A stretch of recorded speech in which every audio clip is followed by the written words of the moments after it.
I've got a few parts of this thing of what I learned. One about, I call it store trends, like some shifts that happen in the like overall in the app economy. I'll get there, but like from store metrics there.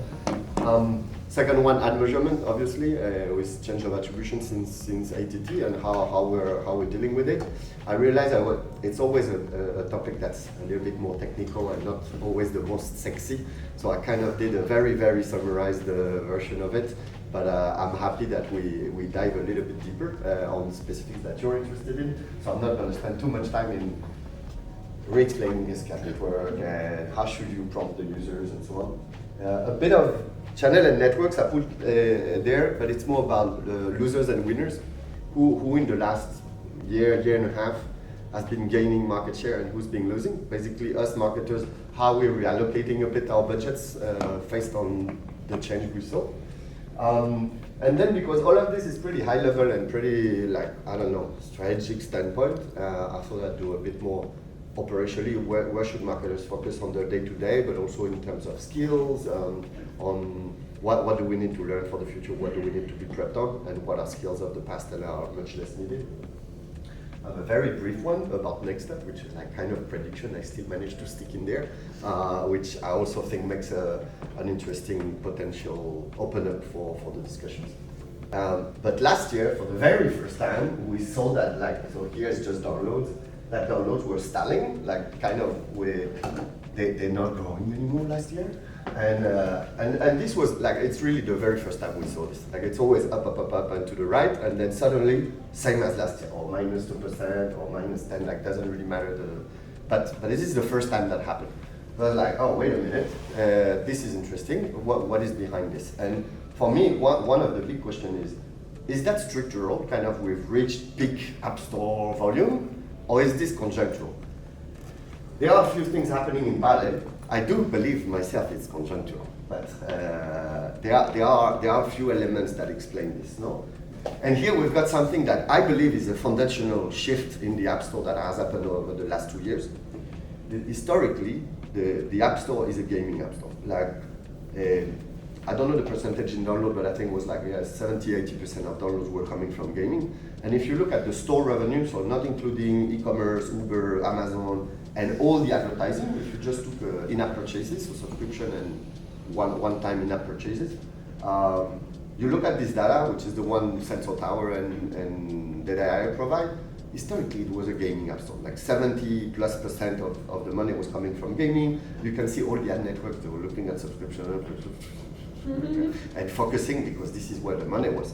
The money was in generating the money, and as a virtuous loop, also where the money was to spend. So the ad networks were all focusing there.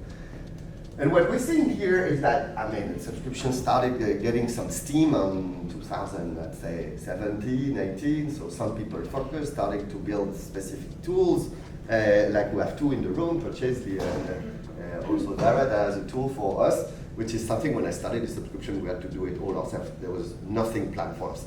Every provider we were contacted with, they're like, oh yeah, this LTV projection, but just for gaming. I don't know, and there was nothing for us. And slowly we see this come and go together. The kind of subscription trying to grow, and there's more maturity, there's more tool behind it, and slowly the percentage of money that's made in the store from subscription started getting a little bit up. So much so that last year, for the very first time, the non-gaming came to 50%. And I do believe it's not that gaming is slowing down, it's just that they've grown earlier, they were the pioneer, they grow much faster on the early days, and we're playing catch up. I have this analogy that I look at gaming a lot, even if I'm a client, I'm not gaming, because I see gaming as being 2 or 3 years in advance to what we're doing, and I take my inspiration there. Instead of copying my competitor, I go to the guys who've done it 2 years before me, and I bring this to my vertical. Part 2, measurements. The way we operated until 2 years ago, or 1 year and a half ago, it doesn't matter, it was not the only way, but it was all based on a unique identifier that we could access without consent. No?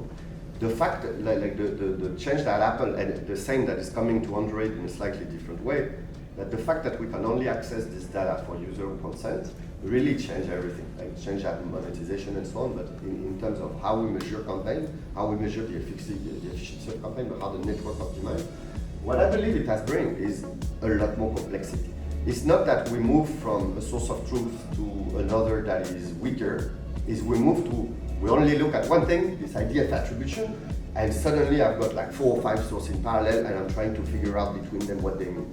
The consented cohort here, the ASCII network that are there, the console that there, like I'm basically trying to figure out how these different data sets that are not reconcilable are showing.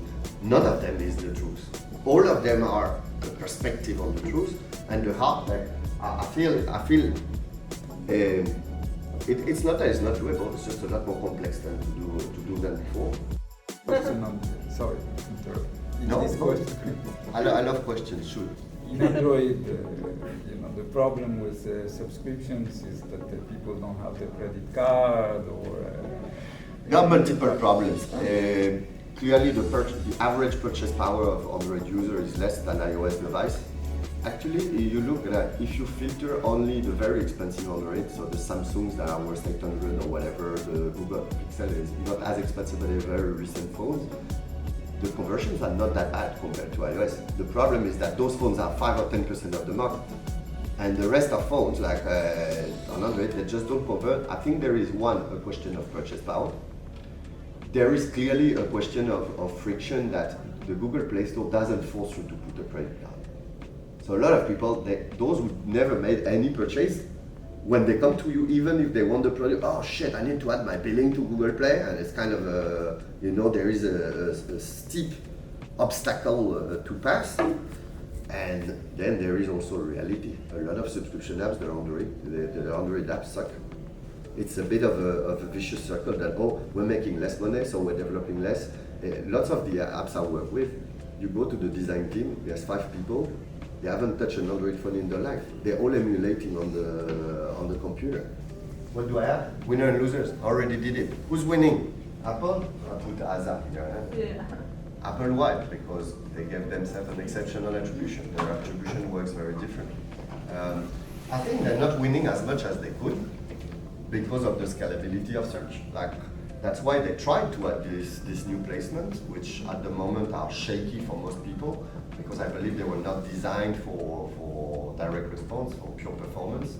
And you see everybody who's working on the new placement for performance are struggling to scale. On the acquisition, I put first concentrate budgets.